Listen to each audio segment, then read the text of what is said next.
Hey y'all, what is going on? What is going on? It's your girl, Melba Pearson, Melba from Miami, Melba for Justice, also known as the Resident Legal Diva. And it is time for another Mondays with Melba.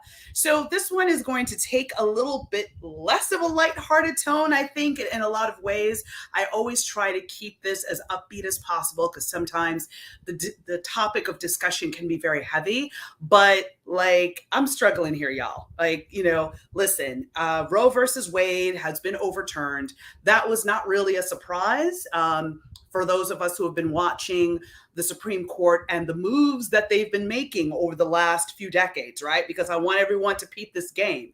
This is not something that they came up with overnight. This was a strategy that was in play for decades and making sure that they built a pipeline and had judges in key places to be able to have them in play when it came time for looking for Supreme Court nominees. So this was a very targeted, strategic plan over the course of the last few decades to get us to this point today. So we're not surprised, but still horrified, especially in seeing a lot of the commentary coming from the justices in their decisions about what they wanted to target next. So it's still Pride Month. I want to bring in my amazing guest today, Orlando Gonzales from Save LGBTQ, which is based here in Miami. And we're going to talk about number one, still embracing pride, right? But also knowing that there can't be pride for some without liberation for all, to quote Marsha, the amazing activist Marsha, who started everything, basically got Stonewall started. So with that, Orlando, welcome to Mondays with Melba, and thank you so much for joining me today. Melba, I really appreciate you having me. What I have to remind people all the time is that Pride was a protest, right? It's not just what it has become today in terms of its fanfare and celebration. It's a protest. It is still our fight for liberation and for equity and equality in society. But as you said, I'm going to introduce myself. My name is Orlando Gonzales. I am the executive director of SAVE. SAVE stands for Safeguarding American Values for Everyone. I think that sometimes the acronym sort of runs over the entire name of the organization, but I like to say it out loud, right? Because it's about safeguarding American values for everyone. And our community, the LGBT community, is worthy of American values. And those American values, many other people are worthy of them today. And unfortunately, the way that our system and our country was built is that those American values are suppressed and withheld.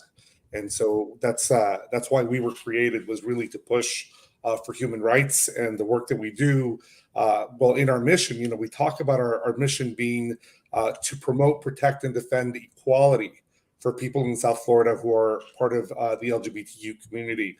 We're a local organization. We work in hand in glove with the state organization and the many national organizations that exist. And it's by working together, really, that we've been a strong movement. And we've made tremendous gains probably in the last 10 years, that I would say.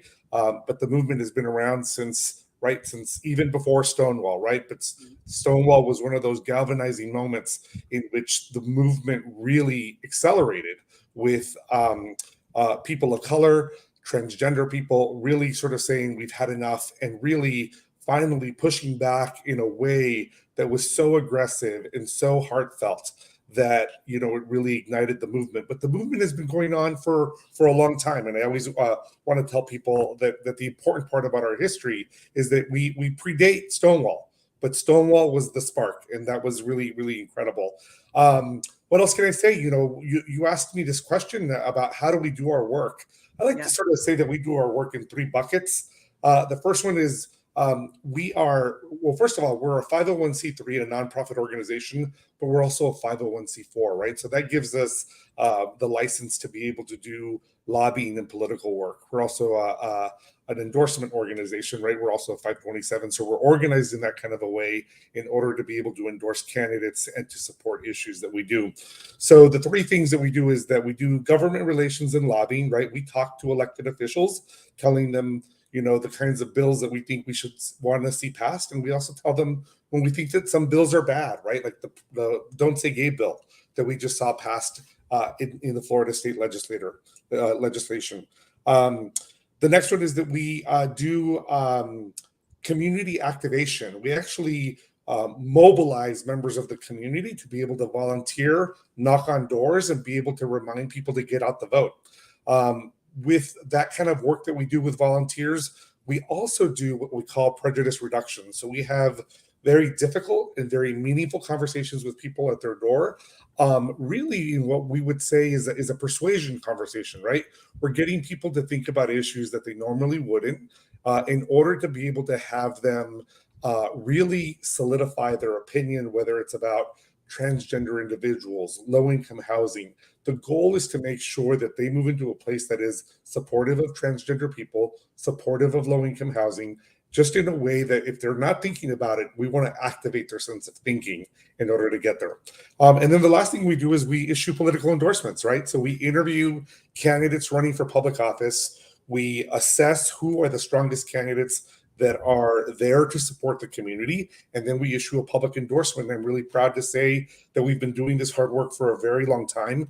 We also interview not only what you know as sort of the typical elected official, but we also interview judges. And just as you spoke to a little while ago, our courts have been stacked. Our courts have been swayed into a direction that is very dangerous. And so interviewing judges has never been as important today as it's ever been, because it's just one of those things that while they can't answer a lot of questions, and they're very savvy about how they sit in front of us, it is unbelievable. I think the work that we do with our volunteers who sit down and interview candidates, and finally they're able to sort of veer in the conversation into a place where they're able to determine who is the best fit person to serve our community. So what else can I say, Mel? I feel like I'm rambling, but that's this is that's my awesome. introduction. No. This is absolutely awesome. I didn't know about the prejudice reduction work that you were doing. I knew that, y'all knocked doors and really tried to get out and educate the community on what's on the ballot, the importance of that. But can you talk a little bit more about it? Because I think that's really deep. And I think that goes back to that each one teach one. Sometimes, again, we don't get out of our neighborhoods. We don't necessarily leave our circle of friends. So if we don't know someone who is a transgender, or we don't know someone who's gay or who's openly gay, we may not have the benefit of certain discussions to be able to challenge our ways of thinking. So I can speak. Absolutely. I'll tell you more about it. So one of the things I think that's incredibly important to know is that the work that SAVE does when it's knocking on doors is part of its core competency. What are we known for? We're known for knocking on doors. We're known for getting out the vote. We're known for having meaningful conversations at the front door. So the prejudice reduction program is a remarkable program that we have that actually was studied by two academics. And what they wanted their question that they were trying to answer was, when organizations like SAVE go to a door to have these conversations, they're called deep canvas conversations, are they effective or not? And the research eventually led to them saying yes. They are effective. They are statistically effective in making sure that they are able to persuade people to make a decision that is the one that we are driving at the front door, right? So we used to, we employed this method back in 2002. This year is the 20th anniversary of SAVE passing the landmark Get Out the Vote effort to add sexual orientation to the Miami-Dade County Human Rights Ordinance. So we passed it in 1998, and then we had to defend it by doing a Get Out the Vote effort because it was a referendum. It was, everybody was voting for this, right? So we did this, and we did a really great job. But the one thing that people said is, like, was there really, like, did they really, were they really effective? What they did, was it really something that they did that caused the vote to turn out the way that it did? Well, this was studied in 2014 by these two academic researchers. They were able to get their work published in a peer-reviewed journal in Science Magazine to be able to say, yes, this deep canvassing methodology does work in transforming the opinion that people have on topics that they might not be considering or talking about. So we did it back in 2014 around the topic of transgender individuals. So we were asking people, are you familiar with transgender individuals? Have you had, exposure? Have you talked to anybody who's transgender? And then we talked to them really in a very humanizing way about transgender individuals and the transgender community in order to get them to think about it and then have them reassess their opinion about the community. Currently, we're doing some of that work around the topic of low income housing. There is cognitive dissonance that takes place. People will say, oh, yes, I really think we need to develop low income housing, we need to develop affordable housing. But the minute that you tell them that there's going to be housing built within a couple of blocks of their home, they Yep. suddenly say, well, like, you know what, I think that this is not the right place to build that, right? And so what we do is that when we talk to people is that we ask them, do you support low income housing? Number one. Then number two, then we ask them, how would you feel if low income housing was built close to you, right? And so immediately what we do is that we point out that there is a breakdown between what they say their values are and what they're saying that they would do if they were, how they would react if low income housing was built in their neighborhood, right? So what this is doing is it's having them say, I need to align my values with the kind of public opinion that I'm willing to give out and do. So we're doing this work in order to really be able to support efforts to build low income housing so that, as you know, a lot of things when they're built in the public domain, they go to a public hearing, right?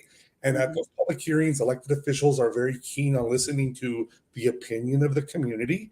And if the community is rejecting it, right, if they're protesting the idea of public housing being built or low income housing being built in their neighborhood, it's just critically important that we sway that opinion and that we counteract the negative effects that could be taking place. So we call it NIMBYism, right? Not in my backyard. Exactly. I And was thinking so the exact same thing. Yep. so that's what it is. And to me, it's critically important because for many years, transgender people have been surveyed about what it is that they need to thrive in society. And you could write a top 10 list up and down.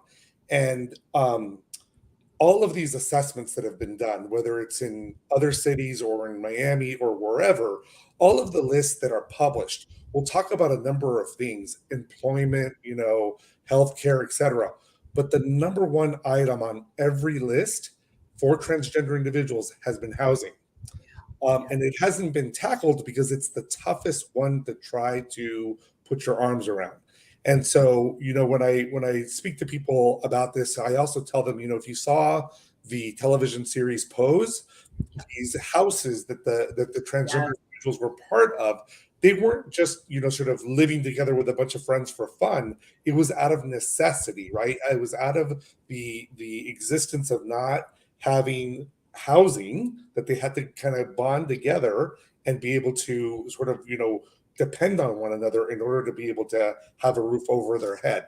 And so these homes become just incredibly important in terms of being able to thrive, right? There's something called the housing first model, which is that if you start with housing, then you can then build everybody else's life in employment, in healthcare, in other areas of life, in order for them to really thrive. And so that's where it begins, and I think that that's really where it needs to be. The second way that housing impacts the LGBTQ community is when we think about HIV/AIDS conditions and the disease. So on one part, right, I take medication, and one of the things that I do with medication is I have my little, Sunday through Saturday little vials, and every morning I pop it open and I take it, and I that's how I manage my use of the treatment that I need to take for high blood pressure, right? So that is the way that I manage myself. If I have unstable housing and I can't leave my little vial sitting on the counter in my bathroom, already is a breakdown in being able to manage, right, a chronic condition, being able to manage, any kind of regular medication that you need to be taking. So for people who are HIV negative and they're taking PrEP, like myself, because you want to stay HIV negative, like that's a pill that's taken once a day. And so you need to have the kind of housing and environment that supports your ability to build discipline to be able to take medication. We know that one of the most transformative things that has occurred probably in the last 40 years has been the cocktail that was brought into HIV/AIDS treatment, and it's what has extended the lifeline of individuals who have been impacted. And so, by taking their medication on a regular basis, this has gone from being a life-threatening condition to something more like a chronic condition. And so, but it's because of the regular habit of taking the medication that is necessary. So housing provides the foundation for being able to adequately take your medication and be able to live and thrive and be healthy. So that's why housing is important to save, and it's because it impacts our community in a tremendous way. In South Florida and throughout many other parts of the country, affordability has just gone completely out of control. I think many of us are grappling with, what are we going to do in the next 6 months when the rental rates are increasing?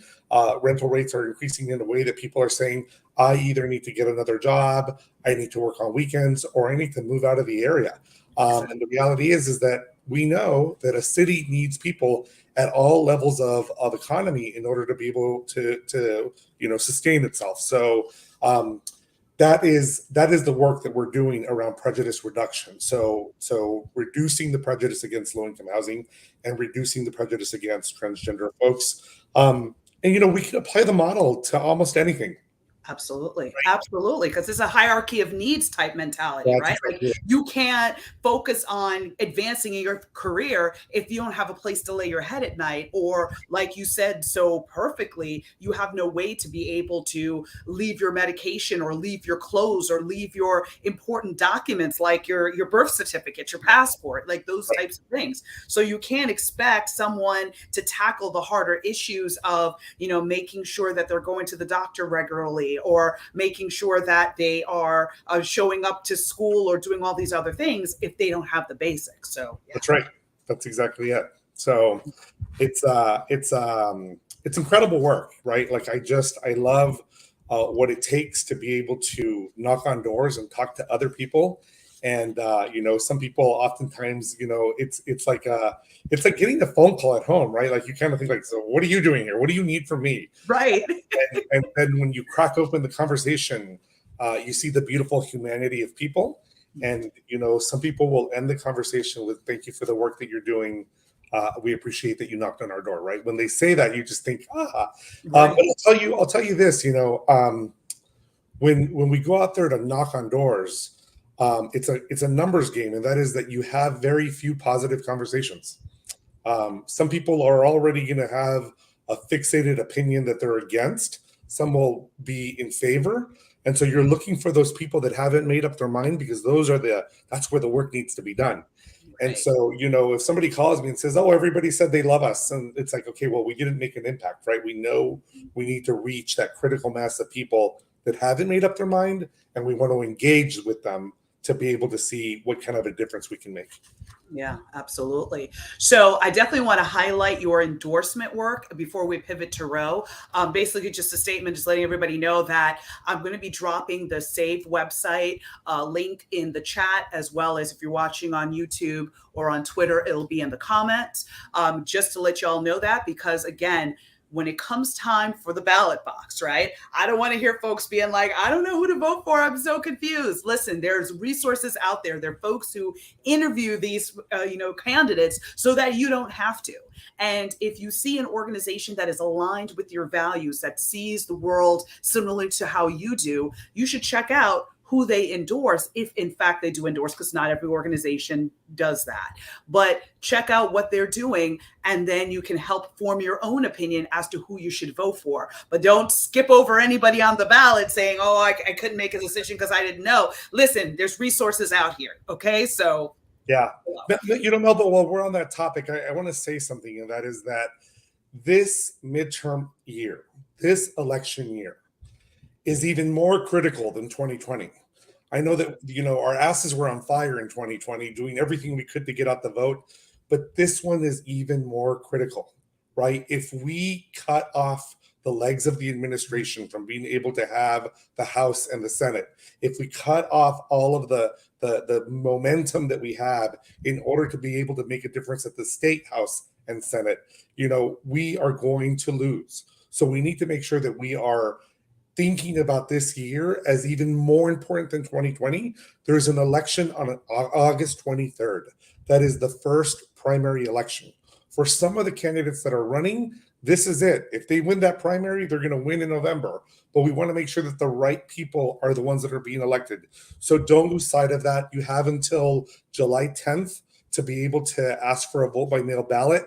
For many people who registered to vote by mail during the pandemic, it was very helpful. It was a very great way to be able to vote. Check that you are still registered. Not all registrations we're learning have carried over. And so some people are thinking, I already signed up to vote by mail. I don't have to sign up again. You better check because you might not be registered. And then therefore, it's going to take your effort to walk to the poll when early voting starts or on election day in order to be able to cast your ballot. So we live in a state that creates many barriers to voting, and therefore we need to be very self-autonomous about the way that we govern ourselves to make sure that we are getting to the ballot box in any way possible. Amen to that. And just know that I'll keep everybody posted with graphics and all of that to remind you of the key dates coming up, or to remind you to, at least if you're not located in the state of Florida, to check your deadlines as well, because your calendar might be slightly different. But to make sure that you do that, because again, anybody who signed up to vote by mail for the first time in 2020 is probably fine for this election in 2022, but you will have to sign up again in 2024 as a result of that Senate Bill 90 that passed last legislative session. It ended up being subject to a whole bunch of lawsuits, but unfortunately, most of the provisions stayed in place again, which is why judicial elections are important. But anyway, pivoting to Roe versus Wade. I know that a lot of folks, obviously, folks that can give birth are extremely concerned about this, but there's a lot of concern within LGBTQ plus communities. Can you speak a little bit as to why and what impact that the decision, as well as some of the comments made in the in the briefs by the justices, whether they're agreeing or disagreeing, how that impacts the LGBTQ plus community? So Melba, I think that one of the things that is incredibly important is that I'm pissed off and I'm concerned because of the way that women are treated in this country, right? And the removal of bodily autonomy from women in that reversal pisses me off by itself. I don't have to be concerned about the sort of the secondary effects that it has on the LGBT community to be pissed off. And I just want to register that, right? Because I think that if I'm not sort of centering women and I'm sort of saying, oh, this happened with Roe and I'm moving on and now I'm concerned about these other things, is that I'm forgetting to acknowledge women entirely. And so I have to start there, right? Because I feel like if we don't take a moment to pause and sort of sit on that one, we do what everybody does to women in a boardroom when they state their opinion, and we gloss over and we move on to the next topic. And so I want to take that moment to say, like, I hear you, I see you, and it starts there. So the concurring opinion that was written by Justice Thomas, right? He essentially then says that the position that they are taking here with Roe opens the possibility for other cases to be reviewed, and that includes the marriage decision, the marriage equality decision that was issued back in just 7 years ago. And so 7 years ago yesterday. And so that opens the possibility for review of cases on contraception as well. And so the list goes on, right? And so now really the way that I looked at this, right, I always have to sort of pull myself 30,000 feet up in order to start to look at things a little bit more clearly and get less emotional. Is that I hear you. this is an attack on our privacy, right? This is an attack on our autonomy, right? This is an increasing amount of government involvement in who we are as individuals and about how, who we are and how we operate, how we live, and how we thrive. And so when I think about this, I do think about the liberation of women being critical to the liberation of people like myself. I think about that very carefully. And so that threat, right, that's done with the concurring opinion of Justice Thomas, I think that it's already foreshadowing what else is to come, right? What else is going to be coming down the pike? And I have to also say that, there was the leak, and sort of we all had a little bit of a, oh my gosh. Yep. But Friday still took the wind out of us, right? Mm-hmm. Friday still had an impact that you would think that we were hearing this for the first time. And I think the reason why is because we all want to be hopeful and we all want to think that something might just happen that will save our democracy. We think that somebody's love for America will be greater and that it will change the course of what's happening. But it's not happening, right? And because it's not happening, we must mobilize, knock on doors, get out the vote. I was reading a piece earlier today, and they said, it might be that the Democrats' only plan is to get out the vote. Well, like, no, duh, right? Yeah, like, right. Not breaking news here, folks. Right, yeah. Right. But what's interesting is that people think that there's a magic wand to do something else, right? And it's not. It's about getting out the vote and turning out in numbers that are just so dramatically important. I know, Melba, that you broadcast to a very wide audience across the United States and even the globe because it's the World Wide Web, Yes. right? Even just to sort of like locally think about it, right? In Florida, on election night, I know that people sit down and they look at these like state races or even, a national race like the presidency, and they say to themselves, oh, when those numbers come in from Broward County, it's the bluest county in the state, we're going to be okay, right? Mm-hmm. Well, for the last 10 years, or even possibly more, Broward County Democratic turnout or pro-LGBT turnout has been lower than the state average. So I don't care how blue they may be. If they're not voting, we're getting nothing. We're getting nothing out of that promise, right? And let me say one more thing, right? We are a nonpartisan organization. We support the Reds and the Blues. But honey, I'm looking for like a moderate red who loves fairness and equality. I'm looking for a moderate red who has enough of a spine, who's not going to tote the party line and make a mess out of society, right? And so we used to support some incredible candidates that were Republicans, and because they were courageous and they did the right thing and they weren't pushed around and bullied by their party to hurt others, right? Despite their own personal values. The number of people that have told me, Orlando, voting for this Don't Say Gay bill is wrong, but I have to vote for it. And I'm looking at them going like, am I really living in a world where a leader is giving me that kind of rationale? Please. I know.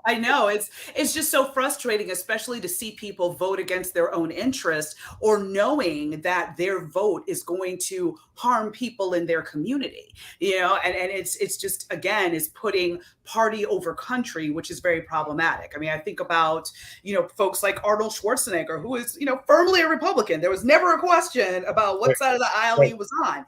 Yet he was more of the mindset of less taxes, but what you do in your house is your business, right? Like what happens between you and your doctor is your business. Right. So it's almost like that libertarian point of view, I think, is where we're going to find that moderate Republican or that moderate Democrat. But I don't know if we see it in the GOP at large, especially, when we see the Miami-Dade Executive Committee of the GOP has members of a hate group on the board. So be that as it may. But so to wrap up for today, I know you guys have some big, amazing events coming up. Would you like to share that with folks and let everybody know how to find you, how to find Save, support, and donate?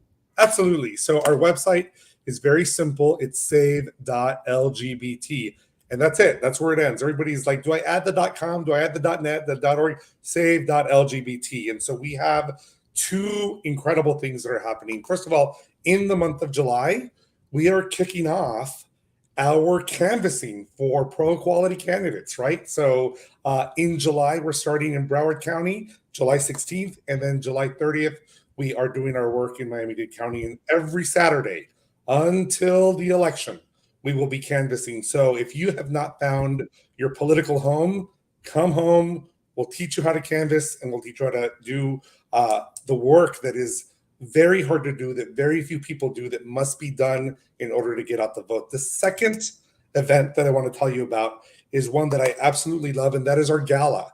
Our Save Champions of Equality Gala is going to be happening on September 10th on Miami Beach at the fabulous Frank Gehry Design Building, the New World Symphony. And we're honoring some incredible people. I'm not going to let the secret out of the bag and tempted to, because it's so exciting to say their names, because they're really incredible people. But it is an incredible event. It's on September 10th, which is also the anniversary when SAVE helped to win the Defense of the Human Rights Ordinance in 2002, 20 years ago. So big day. Huge day. So yeah, folks, get your crew together, get you a table, start looking at those dresses and them tuxes. Come on, because you guys got to come correct. Everybody's got to come correct. That's right. So super exciting. And of course, the links will go in the chat so that folks can reach out and learn more. Orlando, you get the last word. I love this country, right? And I hope that people who love this country as much as I do will do everything that they can to get out the vote in August and in November, to make sure that we can preserve the American values that we were promised, right? And that we can preserve everything that we've been promised in all of the documents and all of the sort of the incredible legacy of what is the United States of America. And it's all promised. We haven't fully delivered on it, but I still am hopeful that we can be able to get there. And so join me. And thank you, Melba, for having me. Love you. Oh, love you too, Orlando. You are the best. Thank you for all that you do for our community. Thank you to SAVE for all that you do for our community. And, we're going to stay in this fight. We're going to rock it till the wheels fall off, okay? Awesome. All right, y'all. Take good care. And we'll be off next week for July 4th, but back the following week with more candidates and more interesting stuff. So take good care, y'all. Bye. Awesome. Bye-bye.